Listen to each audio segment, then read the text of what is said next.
Good evening and welcome to the Ghana TV9 News Bulletin for Wednesday, January 14, 2026. I'm Colin Abrams. Gunmen stalk, shoot man in head during East Coast robbery. Over 20,000 Guyanese enrolled in gold program in just 3 years. Mendez rejects bias claim against Home Affairs Minister. Defense challenge labeled premature in Mohammed extradition case. 13-year-old shot, accomplice escapes after attempted robbery at Brigham Cathedral, and 10 CARICOM countries among 75 nations facing U.S. immigrant visa hiatus. Now for the news in depth. A brazen daylight robbery attempt near the Brigham Cathedral descended into chaos on Wednesday morning, ended with a teen suspect shot and police launching an urgent investigation. Ghana TV9 News was on the scene and filed this report. Police have launched an investigation into a brazen attempted robbery under arms that unfolded in broad daylight outside the Cathedral of Immaculate Conception on Brigham, Georgetown. The incident occurred at approximately 10:15 hours Wednesday morning as two elderly brothers aged 81 and 79, both of Robb Street, were walking to conduct official business. According to preliminary police findings, the men were suddenly confronted by two suspects, one of whom was armed with a knife and riding a bicycle.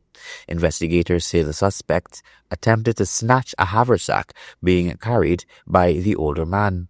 The victim raised an alarm, drawing the attention of members of the public who quickly intervened. During the confrontation, a 25-year-old licensed firearm holder who was in the immediate area discharged his weapon in the direction of the suspects. Eyewitnesses said the licensed firearm holder, seen here, chased one of the fleeing suspects, warned him to stop, and then fired a shot, striking the suspect in the leg. The injured man was later seen collapsing onto the roadway in CCTV footage. One of the suspects, a 13-year-old boy from Alboystown, was struck and collapsed at the scene. The second suspect fled and remains at large. Emergency medical technicians were summoned and the injured teen was transported to the Georgetown Public Hospital Corporation, where he is being treated for a gunshot wound to the lower body. Police have since identified and secured CCTV cameras in the area, which are now being reviewed as part of the investigation. The firearm involved has been confiscated and lodged as evidence. The investigation remains ongoing. Colin Abrams, Ghana TV9 News. Attorney Douglas Mendez has firmly rejected claims that the Minister of Home Affairs, Onij Warren, is biased in the high-profile extradition case involving the Mohammeds, dismissing the allegations as premature and legally unfounded. More from Adana Doric. Appearing before the High Court on Tuesday, Mendez, who represents Minister Warren, pushed back against defense arguments seeking to disqualify the minister from the ongoing extradition proceedings, insisting there is no legal basis to suggest bias or conflict. The issue arose during the morning sitting when defense attorney Cyan Durjan, acting on behalf of the Mohammeds, argued that Minister Warren should be removed from the extradition process. The defense contends that the minister is conflicted and improperly involved, thereby compromising the fairness of the proceedings. Responding to the claim, Mendez told the court that while Minister Warren was aware that statements had been made concerning the Mohammeds, she had no knowledge of the substance or content of those remarks. He stressed that mere awareness does not amount to bias and cannot justify disqualification at this stage of the process. Mendez characterized the defense's application as premature, arguing that the minister has not yet exercised her statutory powers in a way that would warrant such a challenge. The bias allegation forms part of a wider constitutional challenge mounted by the defense against the Fugitive Offenders Amendments Act 2009. The Mohammeds argued that aspects of the legislation are unconstitutional, claiming they erode procedural fairness and threaten the neutrality of the minister responsible for reviewing extradition requests. The extradition proceeding stems from a formal request by the United States, where the Mohammeds, owners of the Mohammeds Enterprise, are accused of operating an international criminal network allegedly involved in gold smuggling, money laundering, and tax evasion. U.S. prosecutors have laid 11 criminal charges against the men in the Southern District of Florida. As the legal battle continues locally, the Mohammeds remains on $150,000 bail each, have surrendered their passports, and are required to report weekly to Rumville Police Station. Donna Doric and TV9 News. Ghana's population density has remained strikingly stable for 50 years, fluctuating only between 3.37 and 3.53 people per square kilometer. Despite its vast landmass, historical patterns persist. The majority of the population remains concentrated on the narrow coastal strip. Faith Sandy reports on this enduring demographic imbalance. Officials from the Bureau of Statistics released preliminary findings from the 2022 National Population and Housing Census this week, shedding light on Guyana's population distribution. The data show that the country's population density stands at approximately 4.09 persons per square kilometer. In practical terms, this means fewer than 5 people are living in each square kilometer of land, leaving vast areas of the country uninhabited and reinforcing Guyana's status as one of the most sparsely populated nations in the region. What makes this figure particularly striking is its long-term stability.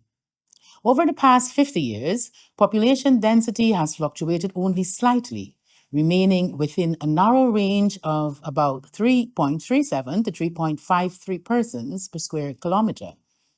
This consistency suggests that while the population has grown, it has largely followed established settlement patterns rather than expanding widely into newer, previously unoccupied areas. The census figures also highlight a pronounced imbalance in where people live. The overwhelming majority of Guyanese continue to reside along the coastal strip, a relatively small portion of the country that accommodates most of the population. This concentration is evident in Region 4, which occupies just over 1% of Guyana's land mass, but recorded a population density of 156 persons per square kilometer in 2022, up from 140 10 years earlier.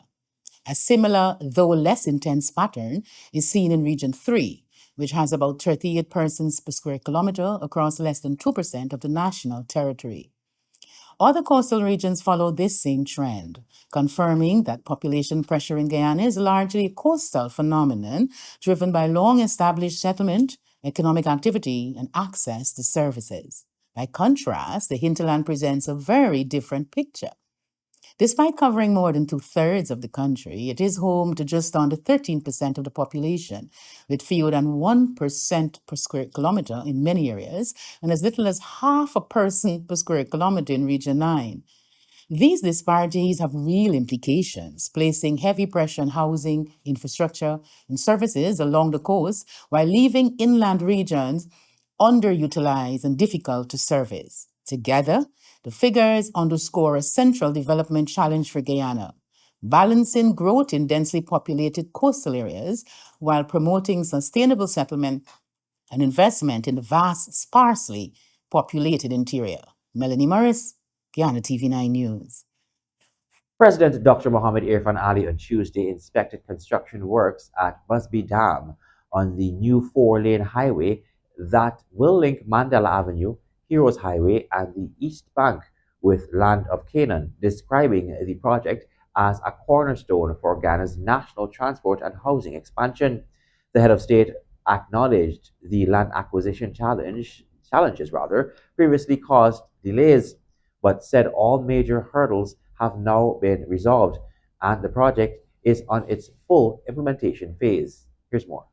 The highway, which continues from Mandela Avenue to Busby Dam and onward to Land of Canaan, will feature multiple interconnections to the old East Bank Highway, the old highway, and future routes to the Linden Suez Dyke to Mary corridor. Once completed, it will significantly improve connectivity between the East Coast, East Bank, and emerging housing and industrial developments. Speaking at the site, President Ali highlighted the massive scale of engineering required, noting that the entire corridor was previously swampland.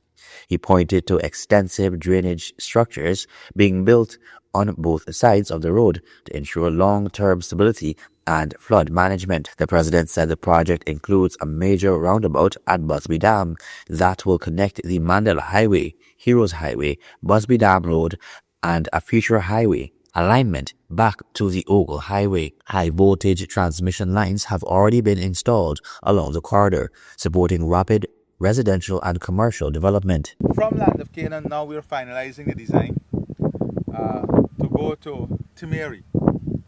So Land of Canaan will go to Linden Suicide Highway, then go over and interconnect with the Timeri International Airport. The new Silica City would also be connected to this new highway. So outside of that, we have development, about 5 other major developments on the Linden Suicide Highway that will see about close to 2,500 new homes. And all of those persons will have to move. The transportation link is important. So all of those communities will be connected also to this new highway. President Ali acknowledged that land acquisition challenges previously caused delays, but said all major hurdles have now been resolved and the project is in full implementation. He also noted that completing key excavation works during the dry season has allowed construction to continue through periods of heavy rainfall. The president emphasized the importance of the highway's drainage infrastructure, describing it as critical for managing water from the conservancy to outfall channels and for protecting both residential communities and backlands from flooding. So this highway will connect us directly into Georgetown from Mandela. It will be interconnected with the Aubrey Barker Road, and then interconnected with the Ogle four-lane highway going on the East Coast, connected to the additional 4-lane going on the old railway embankment on the East Coast, then also interconnected with the Heroes Highway and with the old East Bank. Looking ahead, he said designs are being finalized to extend the highway.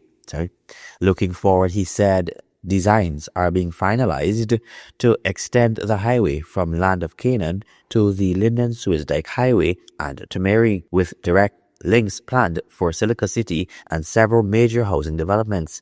Approximately 2,500 new homes are expected along the corridor, making the transportation link essential.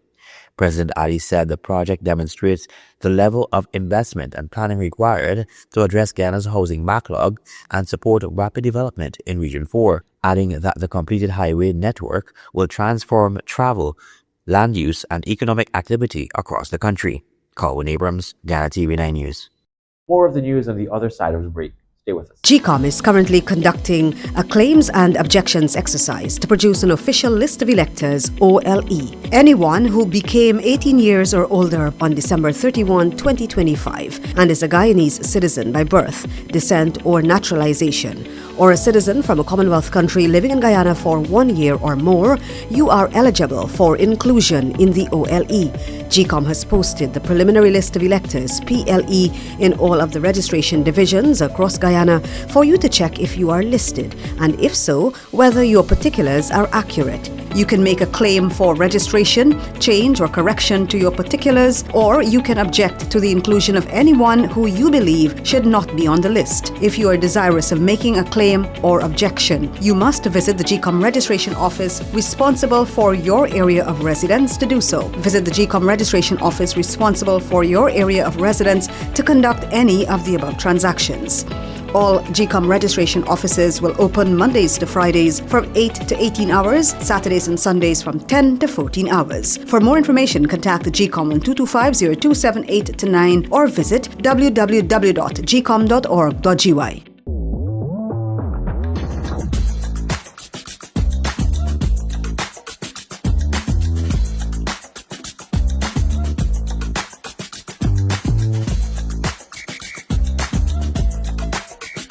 GCOM is currently conducting a claims and objections exercise to produce an official list of electors, OLE. Anyone who became 18 years or older on December 31, 2025 and is a Guyanese citizen by birth, descent, or naturalization, or a citizen from a Commonwealth country living in Guyana for 1 year or more, you are eligible for inclusion in the OLE.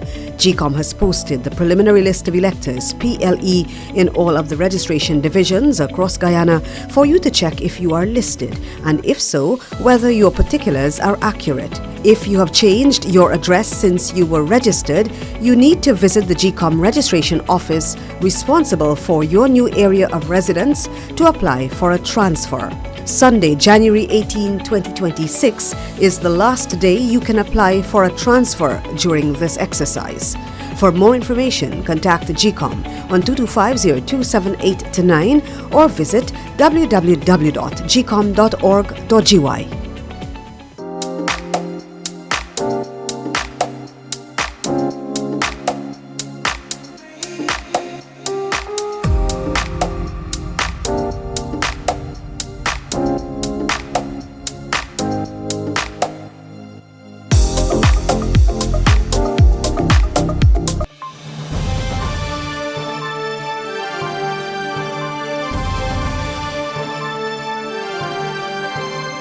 Welcome back. You're watching the Ghana TV9 News Bulletin.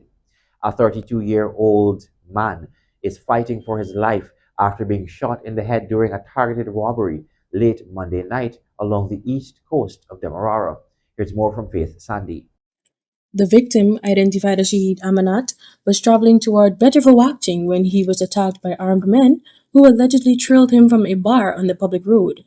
According to reports, Amanat had earlier been socializing with a friend at Monrepo Bar when a group of men reportedly began provoking them. The confrontation is believed to have escalated after the suspects noted gold jewelry worn by Amanat. The two men eventually left the area in a car, but the suspects allegedly pursued them on a motorcycle. Realizing they were being followed, Amanat's passenger reportedly lowered his seat in an attempt to avoid detection. Moments later, Amanat, who was driving, was shot in the head, causing him to collapse inside the vehicle. The gunman then reportedly ripped 2 gold chains from his neck and made off with an undisclosed sum of cash before escaping. Video footage circulating on social media reportedly shows Amanat in a white vest along with 3 suspects, including one dressed in a green shirt, another in a blue and orange jumper, and a third wearing a gray hoodie. Amanat has since undergone 2 emergency surgeries. A close family member revealed that the bullet entered the back of his head and traveled to the front of his brain. Doctors have indicated that his condition remains critical and his survival is uncertain. Police investigations are ongoing. Faith Sandy, Guyana TV9 News. New tint regulations in Ghana effective from January 1, 2026 aim to enhance road safety and law enforcement. Motorists have 3 months amnesty period until March 31, 2026, with full enforcement and fines of $30,000 per vehicle beginning from April 1. More details available in this Faith Sandy report. Peter Katanen of the National Road Safety Council warned that violations carry stiff penalties, with offenders facing $30,000 per glass, and noted that both vehicle owners and tin shops can be charged for non-compliance. He outlined exemptions from medical conditions, security-sensitive operations, and government, diplomatic and emergency vehicles, but emphasized that all exemptions must be approved by the minister. Exemption certificates must be kept inside the vehicle at all times and become void once the vehicle is sold or transferred. We have quite just about the approximately 2.5 months remaining on that. And when we're speaking on the issue of tin shops, I should make this clear that there is a section in the amendment that speak about violation if your vehicle is not in compliance and you violate the 25% or the 20% that is permissible, you would be charged 30,000 Guyana dollars for the offense. 30,000, yeah. Mark, note well, this $30,000 is not per vehicle. It is for every single glass that you violate the tint regulation. Katanen explained that tint, under the law, refers to any film, spray, coating, or treatment applied to vehicle glass that reduces visible light transmission, VLT. He stated that the regulations permit a minimum of 25% VLT in the front windscreen and the front side windows, while rear windows and the back windscreen must not fall below 20% VLT. He stressed that tint meters will be used to measure compliance, with a legal tolerance of plus or minus 3%. Tint meter is a device that is being used to test the amount of light that passes through the tint or the glass. You would hear them talking about VLT. It just stands for visual light transmission. In this amendment, when we speak of tint, we are basically talking about film, coating, spray, treatment, any sort of treatment that is going to be applied to the glass, which is going to reduce the VLT, meaning reduce the visible light transmission through the automotive glass or the vehicle's glass. There is also a section in this amendment that speaks of the type of tint that you can use. It says no mirror, no metallic or reflective material can be used. He urged motorists to familiarize themselves with the new tint regulations, noting that the full law has been widely published and is easily accessible to the public. The regulations are available on social media, the Guyana Police Force, and Home Affairs websites, and for purchase at the Attorney General's chambers at a low cost, leaving motorists with no excuse for noncompliance. With information readily accessible online and in print, vehicle owners, drivers, and operators were warned that by April 1, 2026, ignorance of the law will not be accepted. I want to encourage persons to get themselves acquainted with the law. At no time before I've noticed this, the minister has gone the extra length to make these the full gazette published in social media. It's printable, it's printed, it's being distributed, and people can go online and read it. Like Superintendent Jack Nanan said, it is available at Attorney General chambers for sale and reasonable cost. Things. So there is no excuse. If you have a smartphone and you have access to the internet, it's there. It's on the police website. It's on Home Affairs website. There are persons who are concerned, citizens or responsible persons in society. They share them as well. So if you have them as friends, you can read the entire thing. You can get acquainted as to what is required of you as an owner, driver, operator. So come the 1st of April, there is no excuse. Appealing to motorists nationwide, Katanen urged vehicle owners and drivers to read the law, seek proper guidance, and make the necessary adjustments during the amnesty period. Faith Sandy, Guyana TV9 News. Attorney General and Minister of Legal Affairs Anil Nandlal has issued a stern warning about what he describes as a systemic breakdown in the application of modern legislation within magistrates' courts, cautioning that hard-won legal reforms are being ignored where justice most often begins. Here's more. Speaking at the opening of the law year 2026 during a special sitting of the full bench of the High Court, Nandlal highlighted the disconnect between legislative intent and judicial practice, stressing that crucial reforms aimed at streamlining the justice system are being ignored. The other point I want to make quickly is we are churning out at the level of the executive and the parliament a tremendous amount of new, modern and innovative legislation capturing the developments that are taking place in the law and the procedural advancements that are taking place in the law in different parts of the world, and we are bringing them to Guyana. You don't have to worry about that. You have the legislative framework of a most modern type. But I say this with the greatest of respect. I don't think that we are reading them. We are not reading the law. The Attorney General pointed to the Plea Bargaining Act as a prime example, noting that despite its mandatory provisions, it remains largely unutilized in magistrates' courts. We have the plea bargaining legislation, we have the paper committal legislation, we have restorative justice legislation, and I don't think that they are being used in the magistrates' court.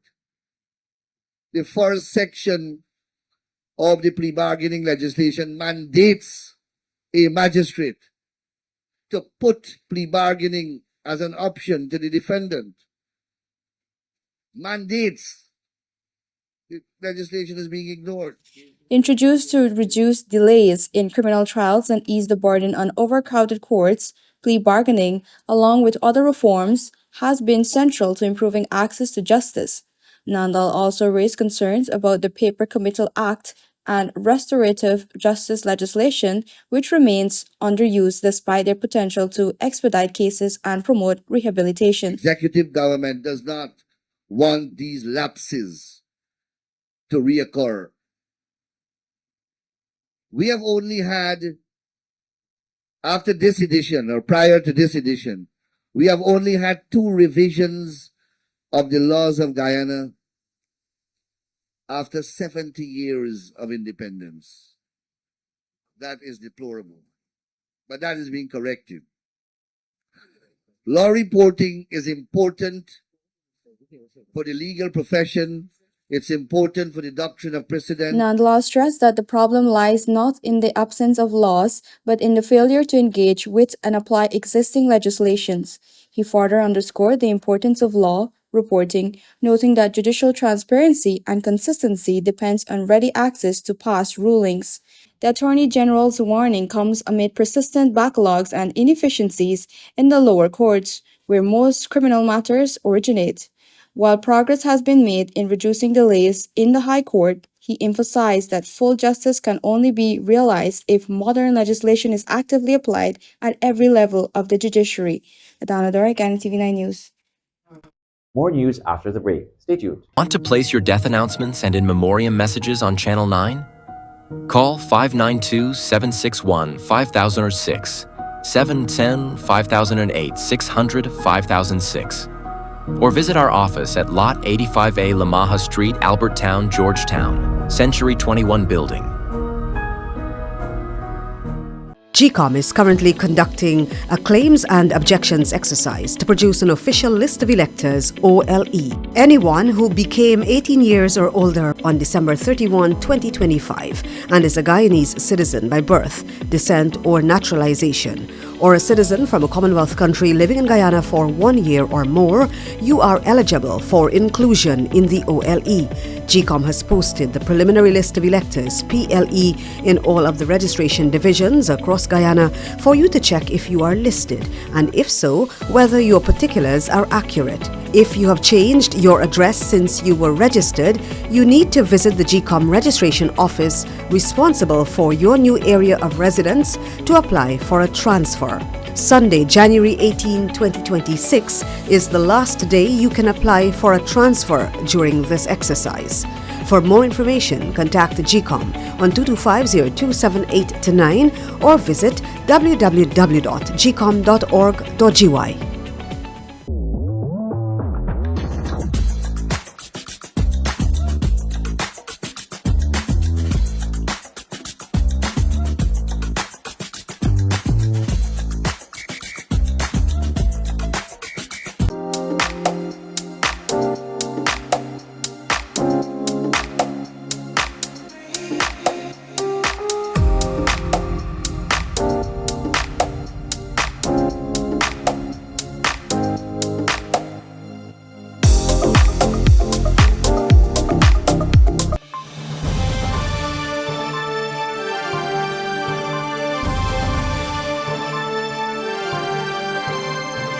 Welcome back. You're watching the Guyana TV9 News Bulletin. Police are continuing investigations into the suspected murder-suicide of Loretta Sonia Cyrus, 31, and Cyril Saul, 36, at the KK Villa Guest House in Wortmanville, where the former couple, who ended their relationship 2 months ago, were found dead yesterday in separate rooms during the overnight shift. Investigators recovered a firearm, a knife, and a suspected poisonous substance at the scene, while a final phone call made by Saul to a relative referencing an argument and a possible hospital visit has become a key part of the probe. Police are now reviewing CCTV footage and awaiting post-mortem results to determine the sequence of events. The Minister of Education, Sonia Savitri Parag, has highlighted the impact of the Guyana Online Academy of Learning a fully online scholarship program launched in 2021 to expand access to education nationwide. Minister Parag explained that goal was a 2020 manifesto designed to remove financial, geographic, and social barriers to higher education by allowing Guyanese to study from their homes and communities. The program has already surpassed expectations, enrolling more than 20,000 Guyanese in just 3 years, beating its original 5 year target. Faith Sandy reports. The minister noted that goal was created to eliminate the high costs and disruptions associated with attending traditional universities, including relocation, rent, and separation from family. By delivering scholarships entirely online, the program brings education directly to citizens, especially those in the hinterland and rural communities, ensuring equal access regardless of location. So, one of our manifesto promises in 2020 was to have an online scholarship program, strictly online. So you don't leave your home, you don't have to leave your community, you don't have to go through all of the burden of paying for that education, as well as all the logistics and renting somewhere as you would have to do at university, leave your family and all of these things. So it's bringing service and access to the communities and to the people. And that's what this government has always been about. Minister Parag emphasized that the Guyana Online Academy of Learning is unmatched in the Caribbean and the wider region, making Guyana the only country to implement an online education initiative of this scale. She attributed the program's rapid success to the wide range of opportunities offered, including technical certifications, undergraduate degrees, and master's programs, which many Guyanese quickly embraced. This doesn't exist anywhere else in the Caribbean.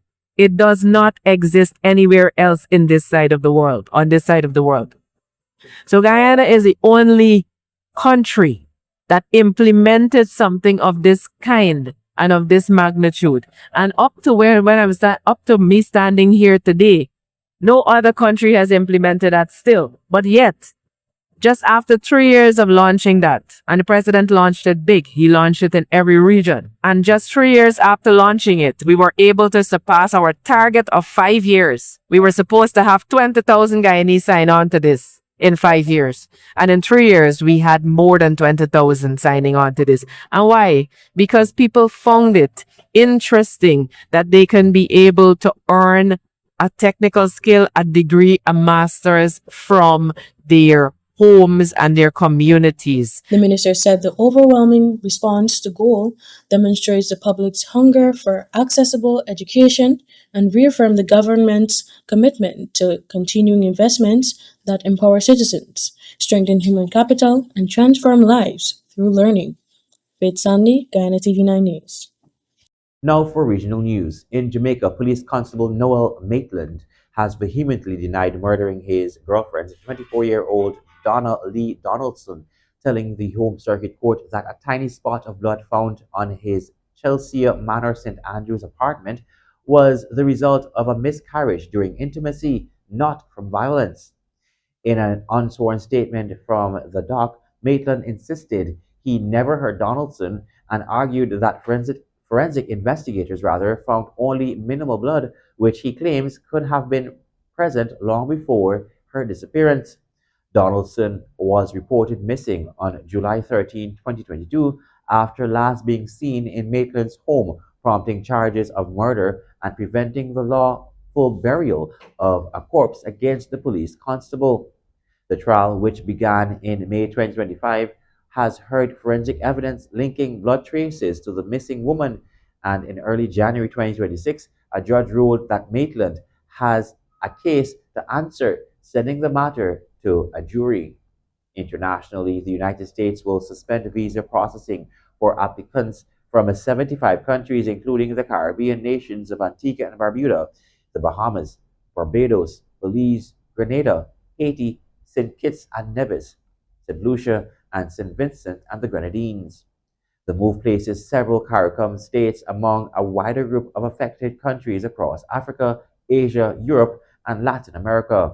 The suspension is part of the Trump administration's immigration crackdown aimed at reviewing and tightening visa vetting and security procedures. The pause in visa processing is scheduled to take effect from January 21, 2026, with no end date announced. And that has brought us to the end of tonight's newscast. Remember to check out our Facebook, YouTube, and TikTok platforms at GOI TV9 for more trending stories. I'm Colin Abrams. Good night.